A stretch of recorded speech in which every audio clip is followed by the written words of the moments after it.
Yo sobat netizen kece, balik lagi di channel yang selalu ngasih lo insight segar sambil rebahan. Kali ini kita bakal ngebahas sebuah teknologi yang sering banget disangka cuma jargon orang-orang kripto doang. Padahal diam-diam ini teknologi udah siap meledak dan ngeguncang dunia digital kita. Namanya Web3. Bukan cuma sekadar versi ketiga dari internet bro, tapi ini bisa jadi revolusi besar-besaran yang ngebentuk ulang cara kita ngakses, nyimpen, bahkan punya data. Sebelum makin bingung, cus kita bahas sampai lo ngerti. Dan jangan lupa buat like, komen, dan subscribe dulu sebelum lanjut. Gasken! Jadi gini, kalau lo pernah dengar kata Web 1, Web 2, dan Web 3, itu bukan cuma upgrade doang kayak updatean game. Web 1 itu internet zaman dulu banget, yang isinya cuma teks dan lo cuma bisa baca doang, nggak bisa ngapa-ngapain. Web 2, yaitu era sekarang. Era medsos, TikTok, YouTube, dan semua platform yang bikin lo jadi user aktif. Tapi problemnya, semua data lo dikontrol dan dimonetisasi sama perusahaan gede kayak Google, Meta, Amazon. Nah, Web3 itu pengen ngambil kekuatan itu dari perusahaan dan ngembaliin ke lo, ke usernya. Disinilah konsep desentralisasi muncul. Web3 itu dibangun di atas teknologi blockchain, bro. Jadi semua data, transaksi, atau aktivitas itu nggak dikontrol satu entitas doang, tapi tersebar ke banyak node alias jaringan komputer di seluruh dunia. Jadi nggak bisa seenaknya dihapus atau dipakai diam-diam.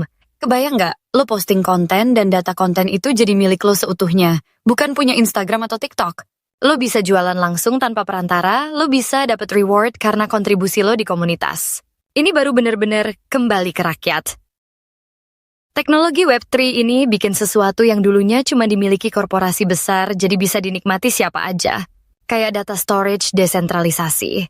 Lo nggak perlu lagi nyimpen file penting di Google Drive yang bisa dihapus kapan aja. Tapi di IPFS atau Filecoin yang nyebar di ratusan server dan nggak bisa di take down sembarangan. Terus ada juga konsep dompet digital Web3 kayak MetaMask. Lo login ke berbagai platform bukan pakai email atau password, tapi pakai wallet address. Lo punya identitas digital yang terenkripsi, nggak gampang diretas, dan lo bisa milih mau ngasih data ke siapa aja. Lo yang kontrol privasi lo, bukan perusahaan. Dan jangan lupakan NFT. Meski sempat dicibir karena banyak proyek abal-abal, NFT sebenarnya bukan cuma soal gambar gorila mahal. Tapi dia ngebuka pintu buat bukti kepemilikan digital yang nggak bisa dipalsuin.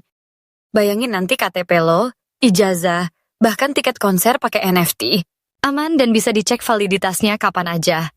Web3 juga ngebuka jalan buat DAO alias Decentralized Autonomous Organization. Bayangin komunitas atau perusahaan tapi tanpa bos, semuanya diatur lewat smart contract. Semua keputusan diambil bareng-bareng lewat voting.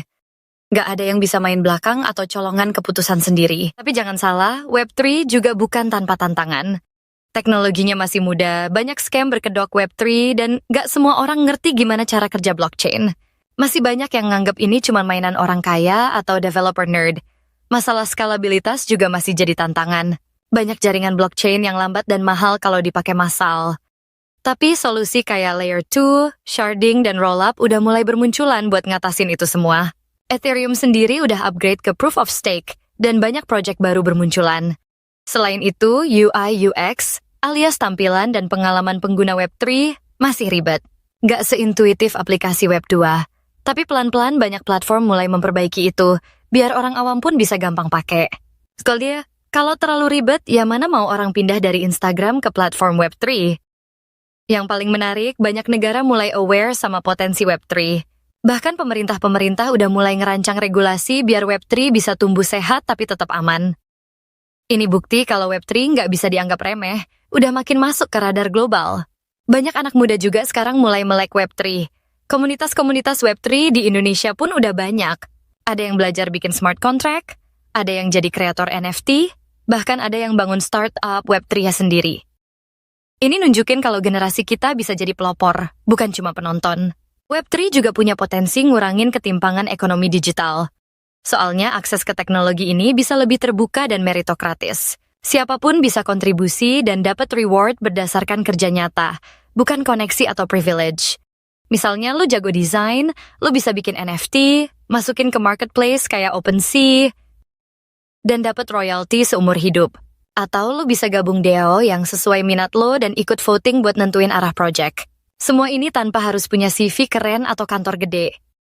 Makanya, nggak heran kalau banyak analis bilang Web3 bakal jadi ledakan besar dalam 5-10 tahun ke depan. Perusahaan besar juga mulai nyemplung ke Web3. Contohnya Nike dan Adidas yang udah jualan NFT, atau Facebook yang ubah nama jadi Meta karena ngincar dominasi dunia digital masa depan. Metaverse juga nggak bisa lepas dari Web3. Karena Metaverse butuh ekonomi digital yang transparan dan Web3 ngasih fondasinya. Transaksi di Metaverse bisa pakai kripto, NFT bisa jadi aset digital lo, dan semua itu bisa dicatat di blockchain. Bahkan di dunia gaming, konsep play to earn atau GameFi jadi bukti nyatanya. Main game bukan cuma buang waktu, tapi bisa dapat penghasilan.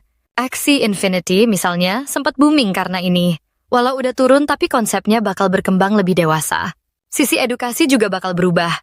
Bayangin lu kuliah atau ikut kursus online, terus sertifikatnya langsung jadi NFT yang bisa dicek keasliannya.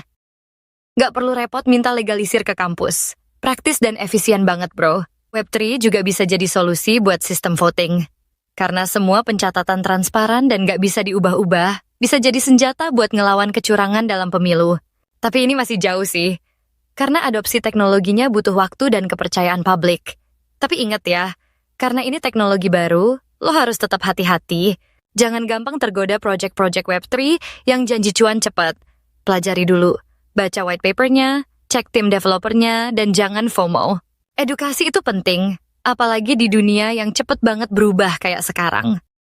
Kalau lo anak muda yang pengen gak cuma jadi konsumen internet, tapi juga penguasa aset digital lo sendiri, Web3 adalah jalan ninja lo. Tapi bukan jalan ninja instan ya. Butuh waktu, belajar, dan adaptasi. Karena ke depan, dunia digital bukan lagi soal siapa yang punya data terbanyak, tapi siapa yang paling ngerti cara ngelola dan manfaatin datanya sendiri. Dan Web3 ngasih lo alat buat itu semua. Jadi, ini bukan cuma soal teknologi, tapi soal masa depan yang lebih adil, terbuka, dan dikontrol sama kita sendiri. So, sekarang udah tahu kan kenapa Web3 disebut-sebut sebagai teknologi rahasia yang bakal pecah dalam beberapa tahun yang akan datang. Meskipun belum mainstream sekarang, lo bisa jadi bagian dari perintisnya. Mulai pelajari dari sekarang, biar nggak jadi generasi yang ketinggalan zaman. Oke sob, segitu dulu pembahasan kita tentang Web3 yang bisa jadi game changer buat dunia digital. Kalau lo merasa tercerahkan, langsung aja pencet tombol like, tulis pendapat lo di kolom komentar, dan jangan lupa subscribe biar nggak ketinggalan konten-konten mind-blowing selanjutnya. Sampai jumpa di video berikutnya, dan tetap jadi netizen kritis dan update. Bye!